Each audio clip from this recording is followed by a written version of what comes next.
Hi there, and welcome to the latest edition of the Gersnet Weekly Podcast, the independent Rangers podcast, which is brought to you by fans, for fans, and where the content is free. I'm your host tonight, I'm Colin Armstrong.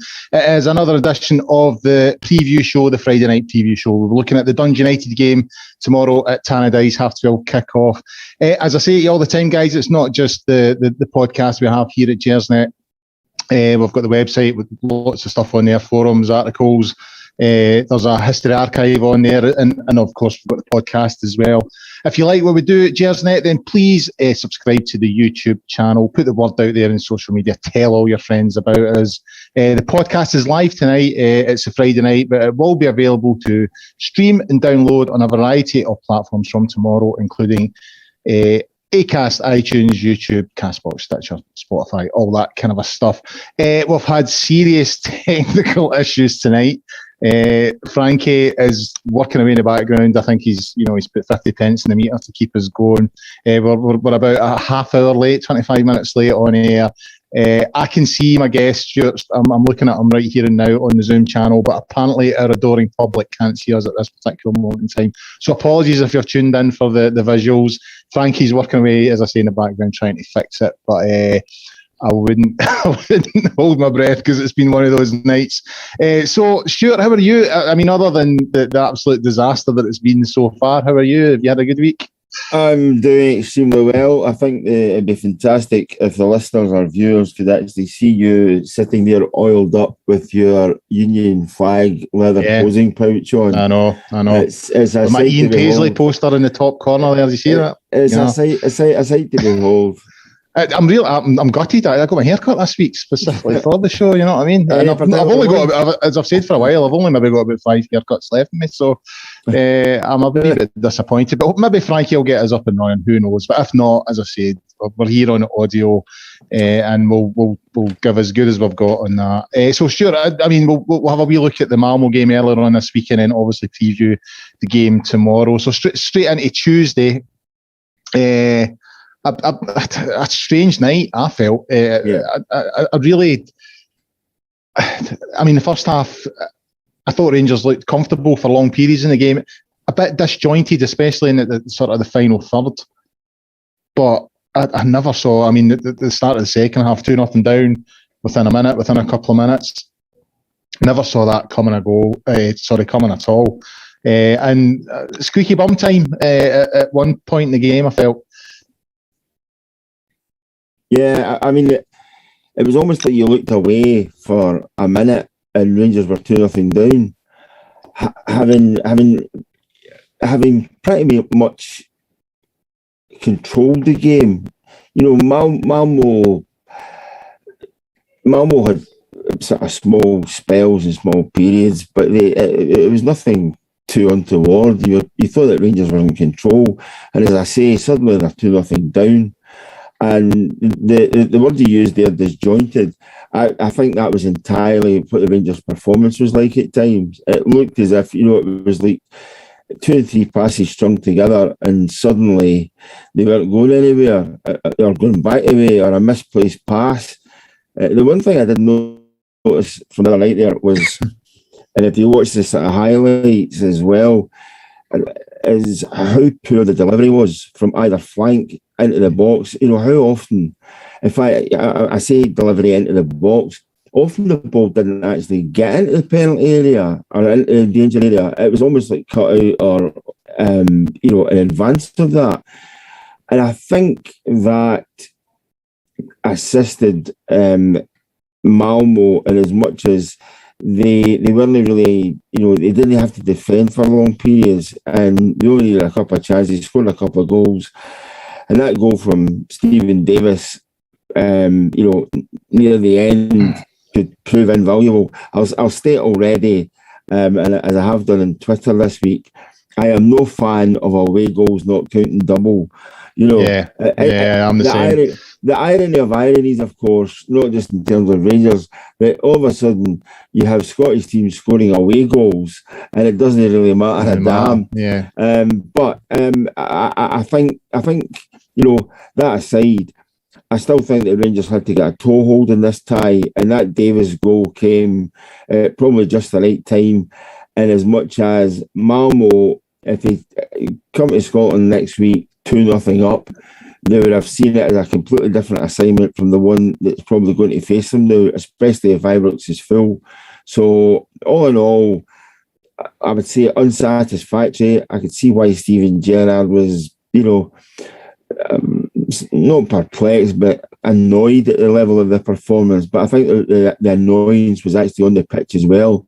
If you look at the second goal that went in, when Goldson, almost looked as if he was flying with the red arrows away, missed the ball going in one direction, and then managed not to cut it out, get into the corner of the goal. If you look at the kind of conversation that he's having with McGregor, it's almost like how we found ourselves 2-0 down. But I still think there's 90 minutes to rectify the tie, and again, I wasn't that impressed with Malmo. The only thing I think they had over Rangers was the fact that they looked as if they had played a dozen games into this season, and they looked a bit sharper and a bit more sort of coherent in some of the things that they tried, and it came off for them. But apart from that, I don't think there's anything that Rangers should really worry themselves about. If they can get a game together, and again, what was slightly annoying was the fact that against Livingston last week, Rangers actually looked as if they just stepped onto the pitch and picked up again from where they were last season. And the fact that they didn't do it in Sweden, I think I think Steven Gerrard will have had words with them, not as much as he'll be critical, but just asking the question, how did it, how could you put the same game together? I mean, I think there is a bit of context to be added. Obviously Ryan Jack's still out the team, no Morelos, no Roof, no Kamara. Three sort of vital players, and I think that might have added to the sort of disjointed nature. I mean, I sat for the entire first half feeling really comfortable, a wee bit frustrated because when we got into that final third, just if there was one move, it came to Arfield, and it seemed to me, it came into the box, it seemed to me he should have had it first time. He took a touch and didn't quite get his shot away. And it was wee things like that. Just maybe that thing you're talking about, Malmo are 13 games in, Rangers aren't. That sort of sharpness wasn't there. But, I mean, talking about the two quick goals, I mean, we went 1-0 down, and I was a wee bit disappointed with Lundstrom, turning his back on it. I think he should be closing that down. And, and the cross shouldn't be coming into the box in the first place. But after the goal went in, I thought, right, well, now's a good time to nick to the toilet. When I came back down just as the guy was making it 2-0, I was like, what happened there? Don't be disappointed to the toilet again. But what you're saying about the players been missing, I think that, I don't think you can say that Rangers have got some sort of strength and depth that they've never had before and then say we've got key players missing. I think the guys that are stepping up are being given the opportunity. Okay, you saw on Tuesday that it wasn't still quite light for light if you took enough of these guys out of the team, but I still think the level of performance should have been better. And even if it's not better, Colin, I think that it should have been tighter and more cohesive. I think there were too many loose ends to that performance, and that would be the only thing that would really concern me on the night, was that they were a bit slack and a bit loose. I mean, the second goal especially. I mean, obviously Tav, who was flawless last year. He makes a sort of bad pass across the sort of front of his defence. Goldson's attempted clearance is really bad. And as you say, he could have maybe actually stuck a foot out as the ball was sort of trickling into the net. So there was a comical nature. And at one stage, when we're 2-0 down, and it seemed to me that the crowd being back in, and the fact that, it was all home support, was getting to the players a wee bit, and they had to go through a sort of 10-minute phase of getting on top of things. And just, look, and you don't go through a season without being under the cosh. There's plenty of periods in a season where players need to look at one another and say, you know what, we just need to get through the next 10 minutes and settle it down. And it did kind of feel like the crowd were playing their part a wee bit. Yeah, no, I think you're right. And again, We've talked about this before. The last season, Rangers were able to turn in performances and take points at a time when you wondered if it'd been a full house at Ibrox, whether they would have responded the same way, whether there'd been too much pressure, if there'd been 50,000 at Ibrox watching them, as opposed to nobody being there, and therefore they could just concentrate and getting their game together. And what you're saying, about Malmo fans, and only being Malmo fans in the stadium, and again, this is entirely something new. Okay, if you've got a good enough memory, you'll have experienced this. But actually, an opposition crowd being on top of you doesn't need to be that many. There's nobody cheering for you, and it was. And again, I just wonder if Rangers were kind of caught slightly cold, and if that played into the eventual performance. I still think confident that Rangers will turn the tie around. Again, even though I'm not a fan of it, you don't need to worry about away goals. You could actually, you can go for broke and win the game 6-4 if you want and still qualify. So there's nothing, there's nothing wrong with that. But I do think that one or two players back, perhaps, I think Rangers will have enough at home to actually see this tie through.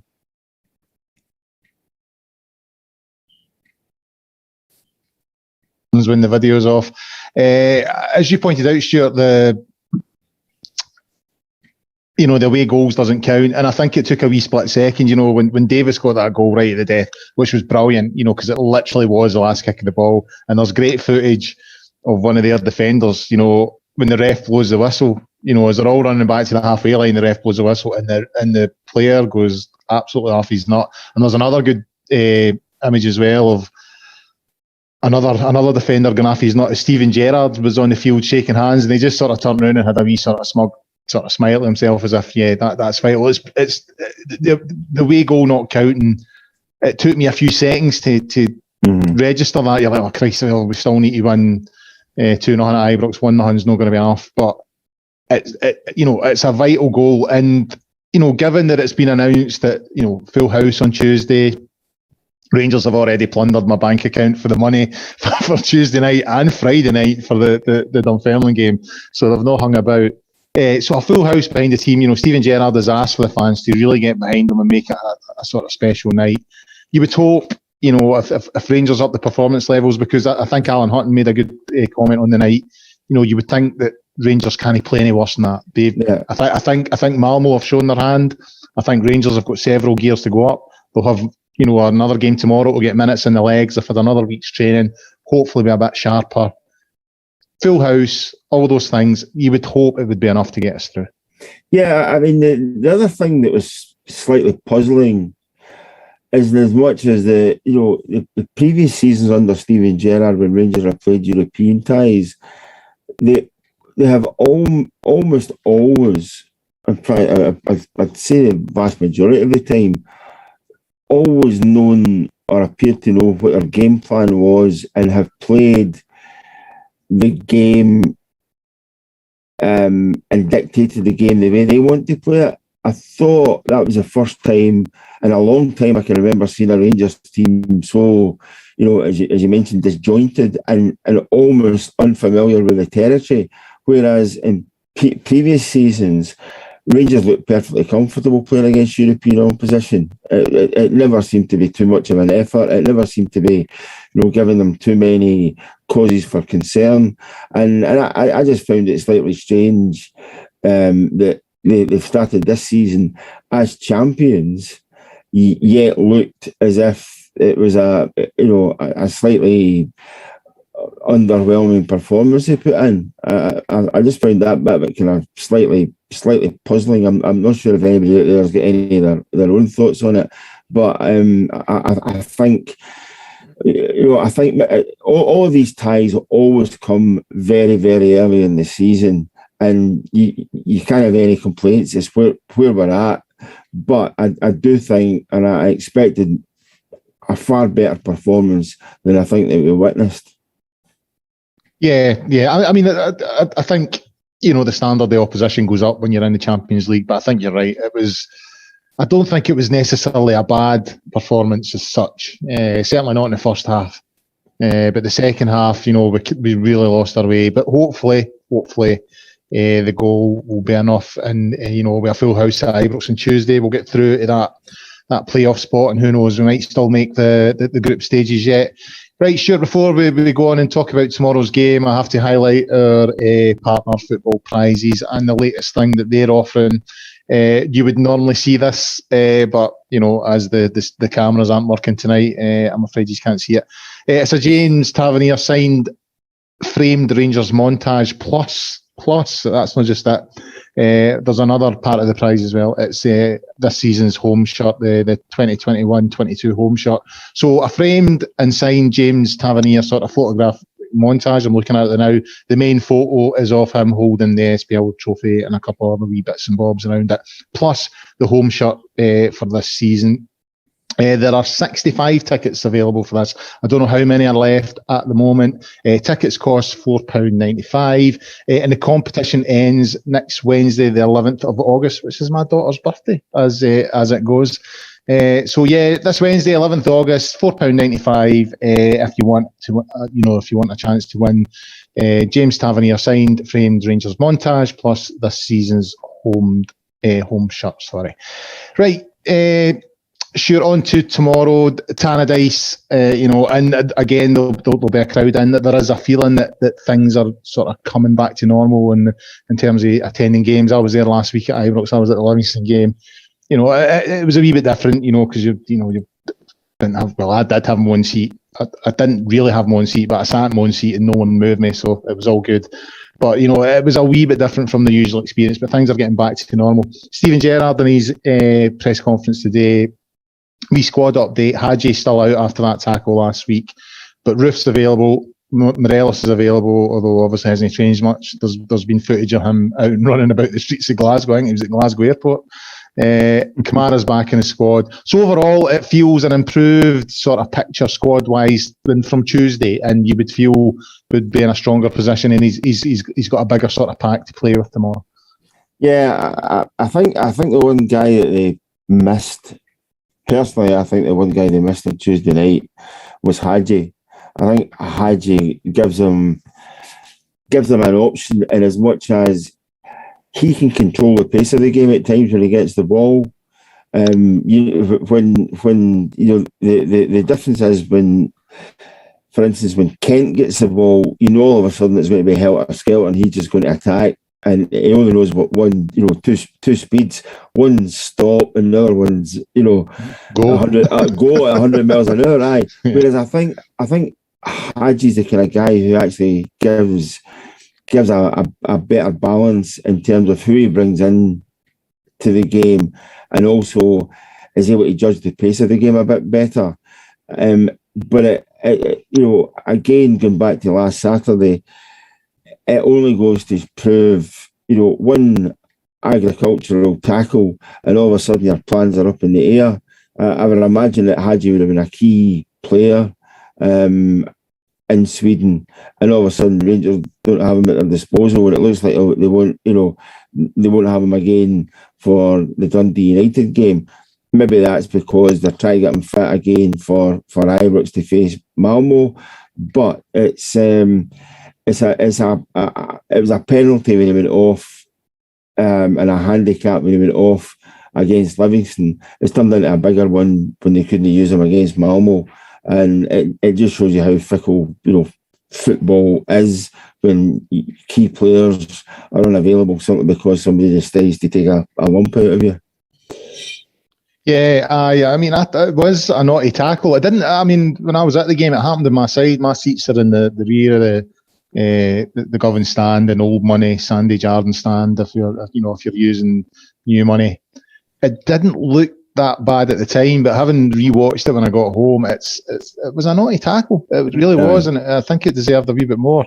And just to go back there, I touched on Ken how he plays the game. There were a hell of a lot of people getting on his back on Tuesday night. He is a winger. He will try things that will work. He will try things that will not work. I think by their very nature, it's, I remember, I might have referenced it before, Davy Cooper saying, I just knew it wasn't going to be my night. And that was after he lost the ball in the first tackle. Now, that's how maybe, the mindset of a winger, that he thinks he should be performing and making chances and doing things right from the off. I will say that Ken doesn't hide. He does not hide. That's where I was going to go with this. And there's a lot. And he was instrumental. Seeing that last 2 or 3 minutes when Rangers were pushing for the goal, he's one of the that's involved in all of that, and it's him that set up Davis. Yeah, absolutely. So if he is looking for the ball on a night when he might not be playing particularly well, I think it actually exacerbates, the situation as to how well or how badly he might be playing. He does not shirk his responsibilities. I could list about a dozen wingers over the years that you would watch, and you just knew they would just disappear out of games, and next time they'd be substituted because it wasn't their night from the first minute, and they didn't last much past half time. Whereas Ken, I think he, to my mind, I will always recognise the fact that the guy just doesn't hide. He wants to be part of whatever's going on, and I think that should be applauded rather than criticised. Yeah, I would agree. And I mean, don't get me wrong. I think at some point through his career at Ibrox, he's frustrated a lot of Rangers supporters, including myself. But I'm like you now. I've learned that what he's always, even if he's having an absolute shitter of a day, he's always available. He's always looking for it. He's always trying things, and it worked. He didn't have a particularly good game on Tuesday night, but. He, as I said, he was involved in that last 2 or 3 minutes when we really had them hemmed in. He was involved in everything and keeping them in there, and it was him that set up Davis eventually. So yeah, I think Ken, you're bang on the money. On to another Ryan though, Ryan Jack. A wee announcement, a wee update today from Stephen Gerrard, and maybe a slightly worrying one. He came away saying that they've been told to slow down with him. And it might be another couple of weeks. And I kind of thought, I've seen this movie before. I've and it does kind of feel like deja vu with Ryan Jack. Towards the end of last season, all we got told was another couple of weeks, and then all of a sudden, he was out of the Euros, he was needing surgery, and so hopefully it is just a wee blip and he's fine. But it is concerning. I think that this is a continual and reoccurring theme with Ryan Jack. Another couple of weeks, he's had a wee twinge, we need to slow down with him. I was hoping that the surgery would have dealt with all this, but when I heard that today, I did get a wee sort of red flag. Again, it's what they've been, the whole phraseology about, slowing down. Are they slowing down because he is feeling the injury and the previous problem, or are they asking? Is it slowing down in terms of his overall fitness, that they don't want to push him too early and too soon if he's not 100% fit? There's quite a few things you can read into that, but again, he's one of these guys who has had criticism over the last couple of seasons. Once you take him out of the team, you can understand actually the job that he does, and I think Rangers are a better balanced team with him doing the what could best be described as a rather unglamorous role of, as some might describe it, shoveling shit. But it has to be done. If you're looking for a performance in any team, there's guys who do that and they do it well. And he is one of the guys. In fact, he was going to be in the Euros and playing for Scotland. I have no doubt now that he would have been he would have played in some of the matches this summer when you saw what Scotland had or didn't have. And I think if that applies to Scotland, it has to apply to Rangers as well. Yeah, I mean, I don't think there's any doubt he would have featured in the Euros. And I want him back. I think he's an important player, but I'm becoming concerned that it's a reoccurring theme. further stuff from today's presser, Glenn Kamara apparently close to signing a new deal. Nothing to sort of announce when it comes to Connor Golson. Although both Gerrard and Connor Golson was on press duty today as well. Both seemed fairly relaxed about it, and as if, something that, it's just a matter of time before they get it over the line. Glenn Kamara, though, close to signing a new deal. I mean, you were talking there about Brian Jack. You don't really appreciate what he adds to the team until he's not there. I think Glenn Kamara comes into that as well. I think you really noticed on Tuesday night that he wasn't in that team. He really does add so much in terms of, keeping possession, creating things, recycling possession, that buzz phrase that we all say these days that I don't really know what it means. But he is so vital to the team. And, when he's not there, you miss him. And I think, there was all this talk through the summer. If he had a good Euros, he would be away. He did have a good Euros. I thought he was very impressive in the Euros. And it's good to know that, we're approaching, giving him a new deal, improved terms, because if he is going to go, it means that the club has secured a better transfer fee.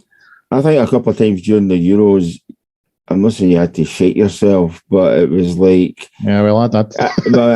but every now and again, you had to sort of remind yourself that he's actually a Rangers player. He didn't look out of place and actually looked completely comfortable in that kind of environment in terms of the job he was doing for his national side. As I say, you looked at him and you thought to yourself, this guy actually plays for Rangers. He looks a very accomplished player. And I think the media speculation, not just in this country, but and I mean that by the UK, abroad as well, there were a lot of people paying attention to his performances and again noticing what this guy could do. And it all adds up, Colin. He is suddenly playing for Finland in the Euros, having put several really good performances together for Rangers in European competition. That attracts people from a much wider, fan base, so to speak, or who are looking for guys with that kind of talent. So it's only natural that there will be speculation. It's only natural that people will start coming to Ibrox to watch him, especially if they think that he might be a less expensive option, or they might get him for less money than other players that are around there. Hopefully he does sign the deal and hopefully he does stay with Rangers, but I think he is a guy that is going places. Yeah, I certainly wouldn't disagree with that. And you would assume that if he does sign a new deal, it's I think it's the prospect to the Champions League that's maybe appealing to a few of these players who are getting linked for moves. And the longer he's at Rangers, the better, as far as I'm concerned. On to tomorrow's opponents, Stewart. Dundee Utd, second season back after a delightful wee tour down in the they were down in the lower leagues there, and I loved every minute of it. New manager Tam Court's in charge of them now. I watched their game. I know people say I'm a complete amateur at this, and they're right, because Frankie doesn't pay me, so that I'm officially an amateur. But I do actually every now and again do a bit of research. So I watched their game for last week, and they looked pretty poor. Beat 2-0 up at Pittodrie last week. 3-4-1-2 formation. Peter Pollitt sitting behind front two, Shankland and Nicky Clark. Charlie Mulgrew is there now. Good to see him back in the game. But again, going back to the crowds thing, it's probably there's a potential for it to be the toughest away game that Rangers are facing in a while, because the supporters are going to be back, and that will add maybe 5-10% to Dundee United. But looking at Dundee United last week, they didn't look a great side. They looked fairly poor last week. I think they had one shot on target through the whole 90 minutes. They never really troubled Aberdeen at all. It's quite a difficult formation to pull off and do it properly, if you know what I mean. Yeah. Because the tendency is, if you're playing 3-4-1-2, the tendency is for that 3 to become a 5, which leaves you really short In the middle. in midfield. Yeah. You therefore have the guys that are further forward retreating slightly to help out the guys in midfield. So you end up always with a 5-4-1 formation. And I think that, I watched an extended sort of package of the game because I can. But it was, I think that was the thing that struck me, was that it was almost like this is the formation I would like us to play, without the players completely understanding it. And the other thing I would say, without having the players to actually play that, you have to have guys, the 2 guys up front, the 2 guys up front approach the game in a different way. You either play them, they go wide, or one goes wide and one plays directly through the middle. And I don't really think that they quite knew who was going where at any point in time. Plus, they were getting driven by Aberdeen. Aberdeen did played pretty well. I wouldn't say they did a number on them, but Aberdeen were pretty much in control of that game, assisted greatly by the fact that Dundee United at times looked to be all over the place. Callum will a wee bit lucky to stay in the park, do you think?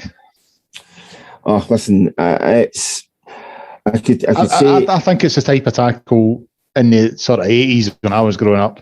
It wouldn't have even been a foul. Aye. But these days, it's one of those ones. You're not really supposed to do that anymore, are you? I think it's one of those.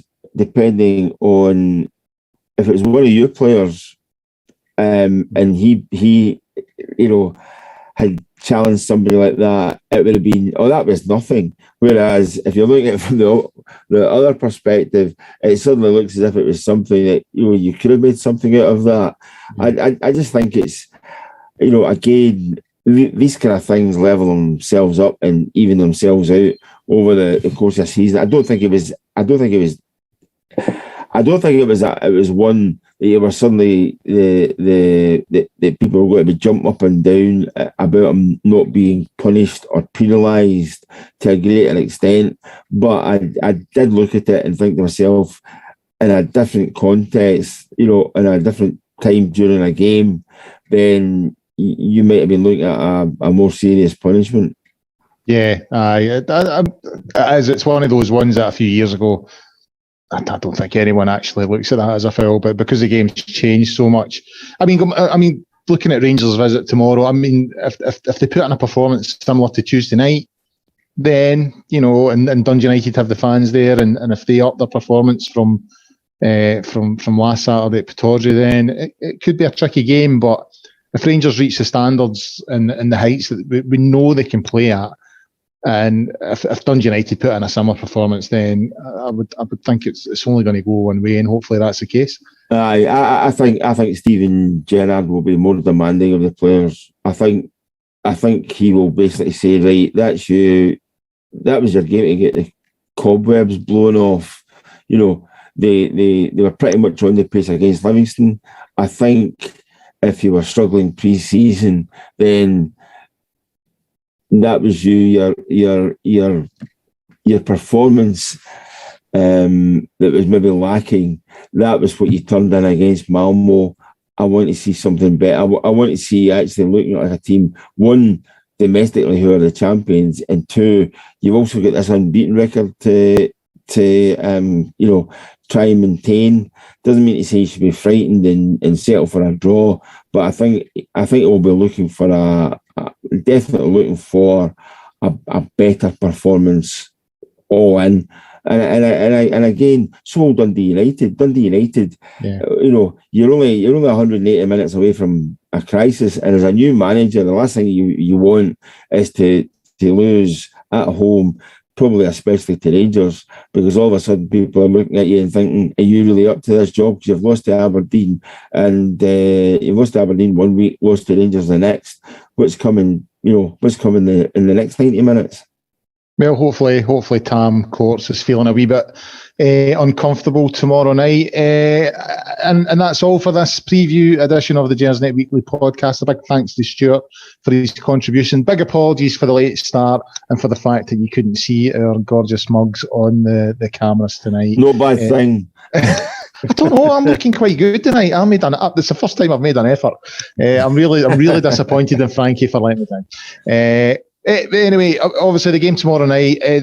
We'll look at that on Sunday night. Ross is hosting the show on Sunday night. We'll be joined by Dougie and David Fraser. So join them on Sunday night for that as you look over everything from yesterday, and they'll probably look over a few other things as well. There's been lots of stuff to talk about through the week that I left out in order for Ross to swoop in and take it all. In the meantime, before Sunday, get yourself onto the Gersnet website and forums at www.gersnet.co.uk.